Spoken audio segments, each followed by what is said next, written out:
Hey everybody, and welcome back to another episode of Dangolf's After Dark. I am your favorite Dungeon Master, DM Andy, and today I'm going with those very classic, very hated L-shaped ruins. I'm going to make these for my Thanksgiving games because I've got family coming into town and I want to teach them how to play Warhammer. But to do that, I've got to have very, very simple setups. So come with me and let's make ruined buildings. So I started by cutting down an Amazon box. I cut it down to about 12 by 12, as you can see. I rounded off all the corners. Then I cut it into half in a diagonal pattern. Almost a rectangle, but not quite.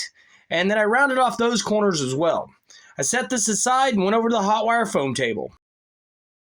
Now you can also do this with regular foam core by peeling off one side of the piece of paper. Well, I guess you got to peel off both sides, unless you're going to double thickness where you glue it together. But I just happen to have chunks of this XPS foam that I don't know what to do with them. So I wanted to get a build done this week, so I decided to use them for this. Feel like I'm not wasting any materials, and I feel like I'm making some things I haven't made in a while, because all my old buildings, they're not as nice as this one. But I've learned a lot since I very first started doing this. So I'm going to start with an aluminum foil ball. XPS foam takes texture from an aluminum foil ball to look like stone or concrete really, really well. I cut out a window and a door. As you can see, I'm not being very careful, but this is going to be damaged, ruined buildings. Here I'm going to start cutting in some cracks.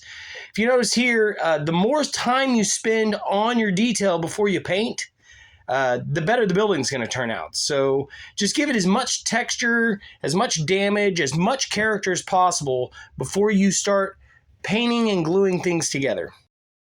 I just used a hot glue gun and attached it to my base, and then worked with the other side to get it where I wanted it by dry fitting to make sure everything would come out square.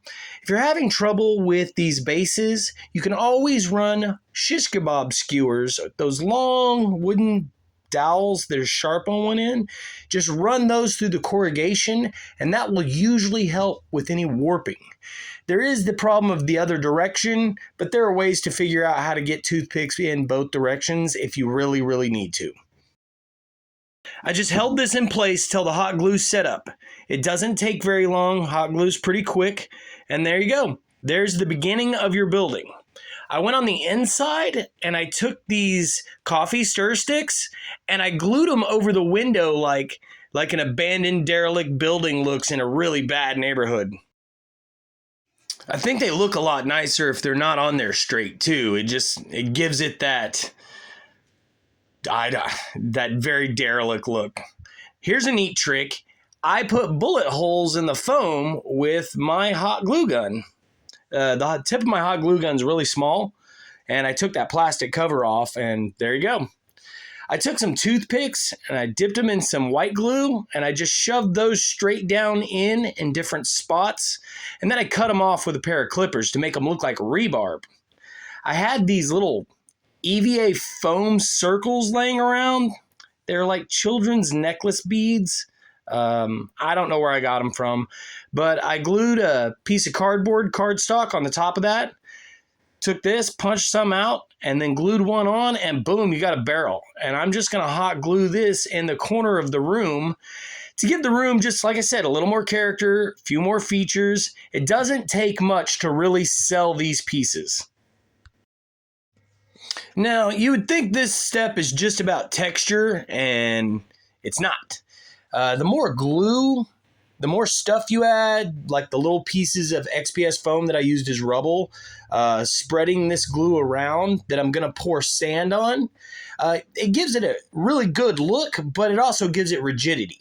The more you connect 3 spots together on each thing you do, the stronger it's going to be, the less warping you're going to have, and the more texture you're going to get, of course. Now I'm going to Mod Podge and black paint. Really, you can use any white glue with black paint and this will work. You can use white glue first, paint that on, and then paint on the black paint if you want to. I'm going to add one more step where I had added the rubble I'm going to use even smaller parts than the sand I used. Went back around it again with the paintbrush after I put the glue on. Wet paintbrush, just spread it around. The reason it looks gray is because it's been in the Mod Podge. Then I'm going to pour salt all over this area. Now, salt is really interesting because it dissolves a little bit when it gets wet. So it makes a really, really cool addition to what's going on with your rubble and your ground texture. It's just one more step. And then once that was dry, I went over all that with black paint and Mod Podge. Give that glue a chance to dry, the Mod Podge and black paint, and then, you may even want to set it aside for a day. But then I come back with a dark gray, then go over it with a light gray. I'm doing all this with a kitchen sponge, just not as much light gray as you did dark gray. I'm going to paint in those window panels, the fake 2x4s I put up over the windows, the little coffee stirrers. And once I've got that done, I'm going to move on to dry brushing. And at the moment, this is actually one of my favorite steps. The makeup brush and a little bit of white paint.